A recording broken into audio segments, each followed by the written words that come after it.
আমি ফজা পাগলারে নিয়ে এপিসোড বানাইতেছিলাম। ফজা পাগলা যে ভুয়া মুক্তিযোদ্ধা এটার প্রমাণ সহ। কারণ কয়েকদিন আগে নূর বলছিল ফজলুর রহমানের মতো মুক্তিযোদ্ধারা এই দেশটাকে উপহার দিচ্ছেন, তাই এই মুক্তিযোদ্ধাদের বেলুনটা চুপসায় দেওয়া দরকার ছিল। এছাড়াও লতিফ সিদ্দিকীদের দেয়া ৭১ মঞ্চের মাধ্যমে আওয়ামী বয়ান ফেরি করার চেষ্টা করেছে, মানে সিপা চাপি যা পাবে তাই দিয়া ঢুকবে আওয়ামী লীগ। আর আজকে হঠাৎ করিয়া নূরকে মারাত্মকভাবে আহত করলো সেনাবাহিনী।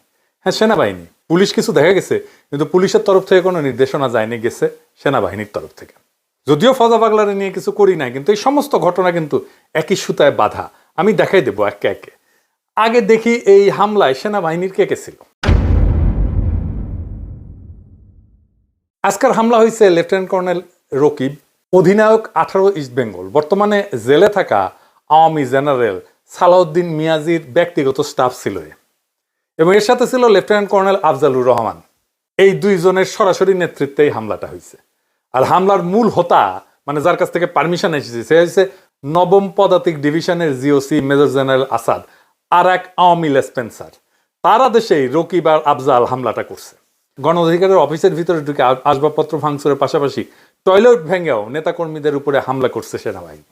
নূরকে আইসিইউ নেওয়া হয়েছে। আমি ব্যক্তিগতভাবে খোঁজ নিছি, আঘাত গুরুতর, তবে খারাপ কিছু ঘটবে বলে ডাক্তারদের আশঙ্কা নাই। এবং আইসিইউ আসলে নেওয়া অবস্থার অবনতির জন্য না, বরং অবনতি যেন আরো না হয় তার আগাম ব্যবস্থা হিসেবে এটা করা হয়েছে।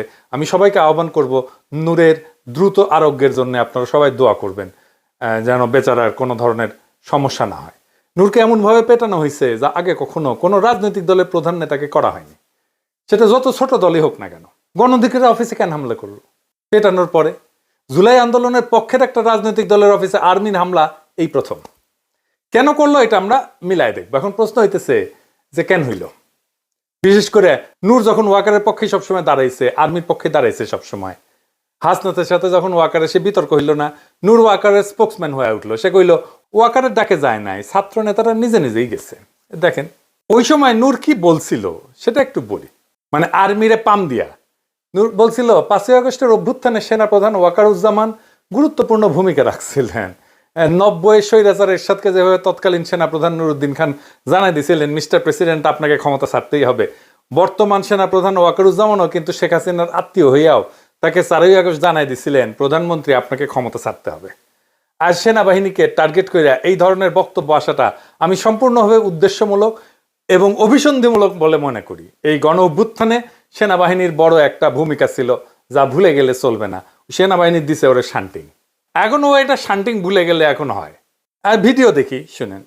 সেনাবাহিনী এই ছাত্র জনতার গণ অভ্যুত্থানের শুরু থেকেই আমাদের সাথে ছিল এবং তাদের ছাত্র জনতার পাশে এসে দাঁড়ানোর ফলেই এই আন্দোলন চূড়ান্ত রূপ পেয়েছে এবং দেশপ্রেমিক সামরিক বাহিনীকে সেজন্য আমরা ধন্যবাদ জানাই।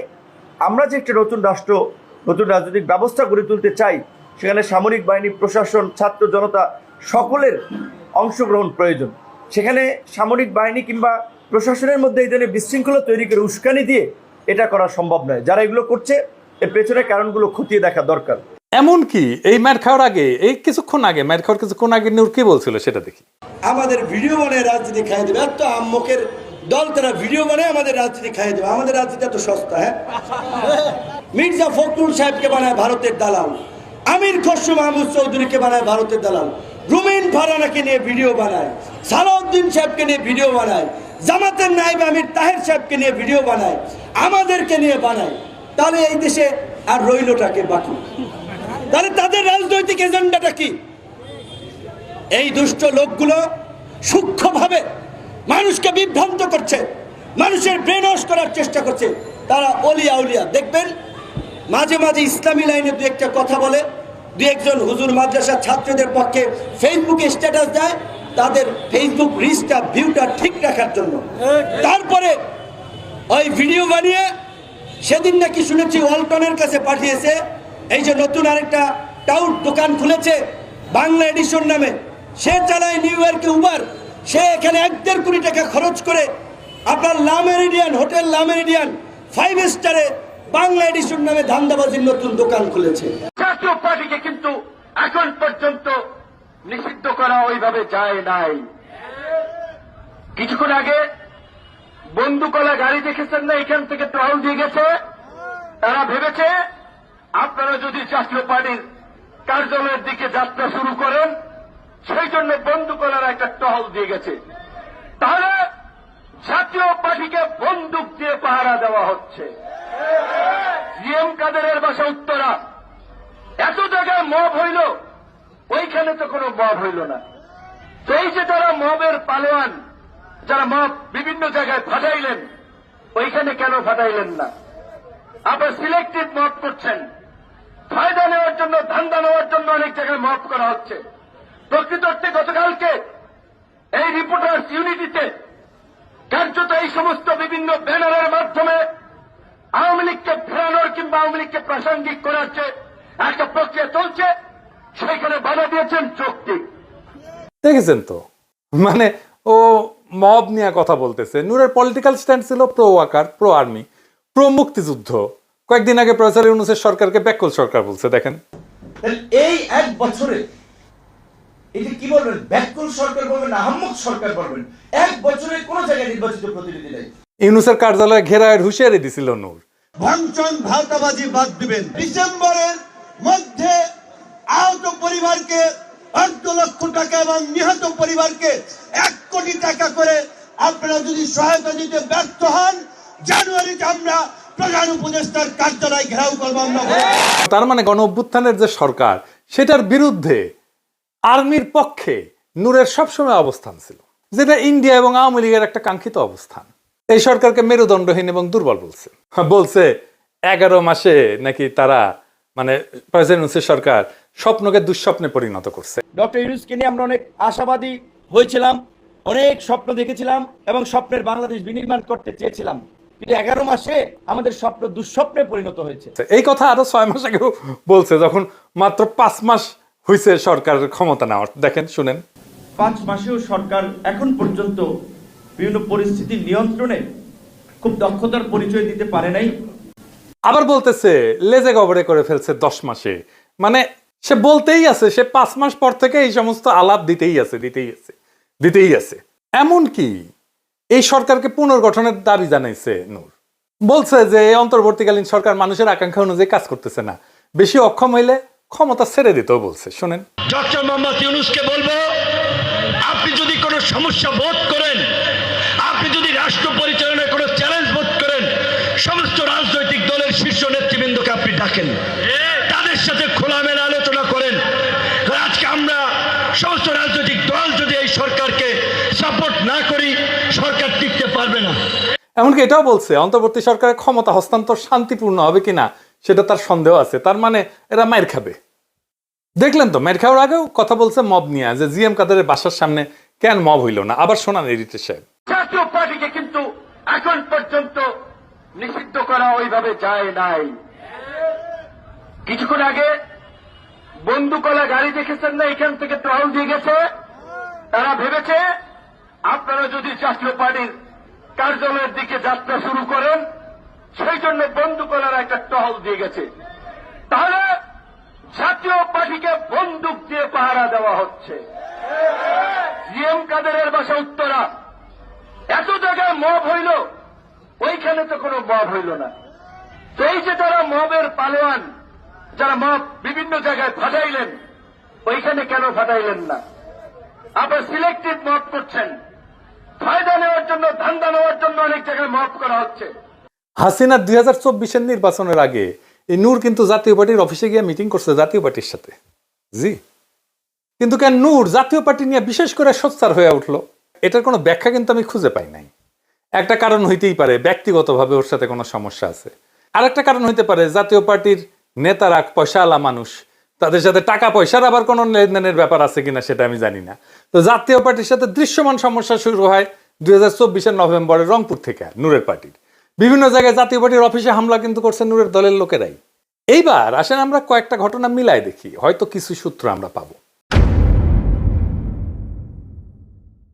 আসিফ নজরুল এই হামলার নিন্দা জানাইছে, প্রেস সচিব বলছে ন্যাক্কারজনক হামলা। তার মানে এইটা সরকারের ইচ্ছায় হয় নাই, সরকার জানেই না যে এমন একটা ঘটনা ঘটতে যাচ্ছে। এটা করছে ওয়াকার নিজে। ওয়াকার যে এটা করবে এই পরিকল্পনাটা কি আর কাউকে জানাইছে? আমার অনুমান ওয়াকার এটা জামাত আর বিএনপিকে জানাইছে। কারণ জামাত আর বিএনপির বিবৃতিতে আর্মির কথাটা নাই। কেন নাই? তারেক রহমান মবের কথা বলছে এমন ভাবে যেন মব করতে গেছে নূরেরা। আর তারেক রহমানের ইংরেজিতে লেখা স্ট্যাটাসের বাংলা হইতেছে, আমি পড়ে শুনাইতেছি, বাংলা করে শুনাইতেছি। বিএনপি নুরুল হক নূরের উপরে হামলা এবং কাকরাইলে ঘটে যাওয়া সহিংস ঘটনার তীব্র নিন্দা জানাচ্ছে। কি কি ঘটছে সেটা কিন্তু বললো না। দেখছেন, আমরা গণতান্ত্রিক উত্তরণের একটা অত্যন্ত সূক্ষ্ম সময় রয়েছি, যার প্রথম ধাপ হলো জাতীয় নির্বাচন।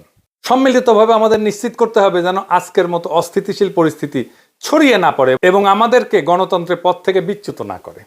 মানে সে আশঙ্কা করতেছে, তারেক রহমান আশঙ্কা করতেছে যে এই ঘটনা ছড়াই যাবে সারা দেশে, জাতীয় পার্টির অফিসগুলোর উপরে হয়তো হামলা হবে। এবং এই অস্থিতিশীল পরিস্থিতি কে করলো? করছে তো তার জোটের লোকেই, তাই না?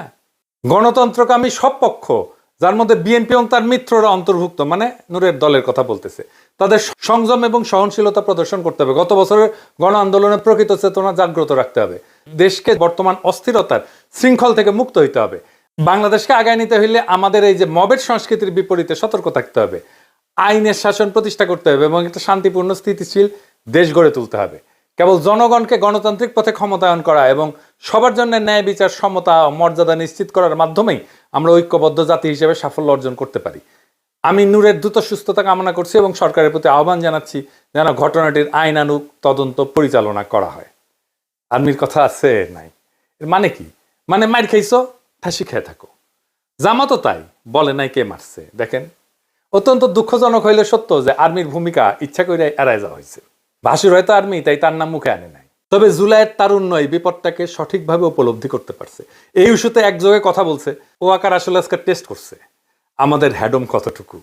সে রিফাইন্ড আওয়ামী লীগ আনতে যদি না পারে, তাহলে জাপাকে দিয়েই সে তার কাজটা করবে।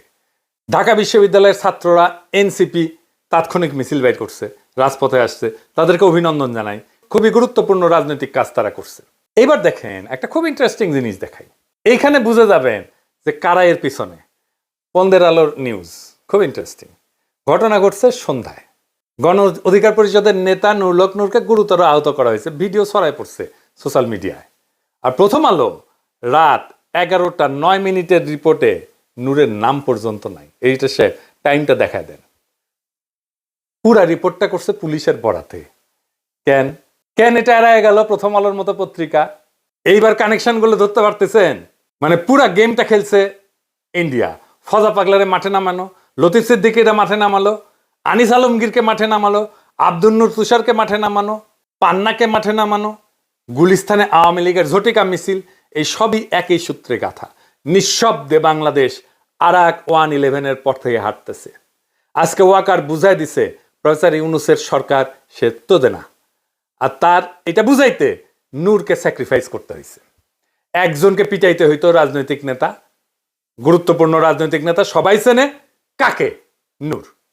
কারণ মনে করছে নূর এত ডিসক্রেডিটেড হয়েছে যে ওরে পিটাইলে জনগণ খুশি হবে। হয় নাই, উল্টা হয়েছে। উল্টা জনগণ নূরের পাশে দাঁড়াইছে। পিটায় ওয়াকার তার ক্ষমতা দেখাইলো যে আমি কি করতে পারি, আমার অ্যাডম দেখো। ইন্ডিয়ার বড় সাও আওয়ামী লীগকে নিষিদ্ধ করছো, ছোট সাও জাতীয় পার্টিরে কিছু বলবা না। কিন্তু বুঝতে পারে নাই এই আর্মিকে ব্যারাকে ফেরানোর দাবি উঠবে। প্রফেসর ইউনূসের উচিত দ্রুত আর্মিকে প্রত্যাহার করা, মাঠ থেকে সিভিল প্রশাসন দিয়ে আইন শৃঙ্খলা রক্ষা করা। যেখানে আর্মি যাচ্ছে সেখানে ঝামেলা করতেছে। এই জাতীয় পার্টির অপরাধ আর হাসানুল হক নূর অপরাধের মধ্যে কোনো তফাৎ আছে? নাই তো। জাতীয় পার্টির সকল শীর্ষ নেতাদের অবশ্যই গ্রেপ্তার করা উচিত। তারা অনেকেই হাসিনার মন্ত্রী ছিল। তো এখন আমাদের করণীয় কি? ইন্ডিয়ার রাজনৈতিক স্বার্থ রক্ষাকারী দল এবং শক্তিসমূহ যারা আওয়ামী লীগ, জাতীয় পার্টি, 14 দলভুক্ত সব কয়টা ফ্যাসিস্ট পার্টিকে নিষিদ্ধ করার উদ্যোগ গ্রহণ করতে হবে। গণ অভ্যুত্থানে নেতৃত্ব প্রদানকারী শক্তিসমূহ এবং পক্ষ অবলম্বনকারী রাজনৈতিক দলগুলোকে অতি দ্রুত একসাথে বসতে হবে। যেখানে বিএনপি, জামাত ইসলাম, এনসিপি সহ খুনি হাসিনা সরকারের উৎখাতের আন্দোলনের সহযোগী অন্য দলগুলোর ঐক্যবদ্ধভাবে ফ্যাসিবাদের দোসর এবং ইন্ডিয়ার এজেন্ট জাতীয় পার্টি এবং 14 দলকে নিষিদ্ধ করার কর্মসূচি দিতে হবে। আজকের এই হামলা কেবল নূরের মাথা ফাটানো না, নূরের গায়ে লাঠি পড়া না, এটা আমাদের গণস্বপ্নকে ভাঙার চেষ্টা। সেনাবাহিনী আর ভারত পুষ্ট দোসরেরা ভাবছে যে ভয় দেখায় ছাত্র জনতাকে চুপ করানো যাবে, কিন্তু তারা ভুল করছে।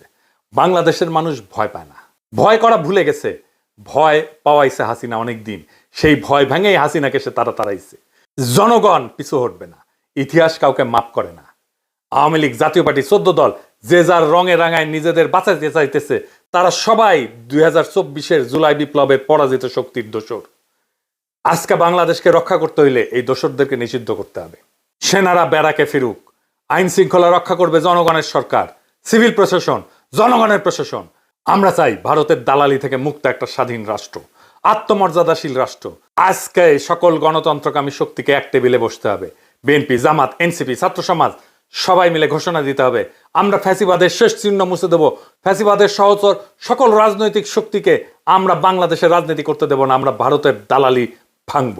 আমরা বাংলাদেশের ভবিষ্যৎ নতুন করে লিখব। যত আঘাত আসুক, যত ষড়যন্ত্র হোক, ইতিহাসের চাকা আর পেছনে ঘুরবে না।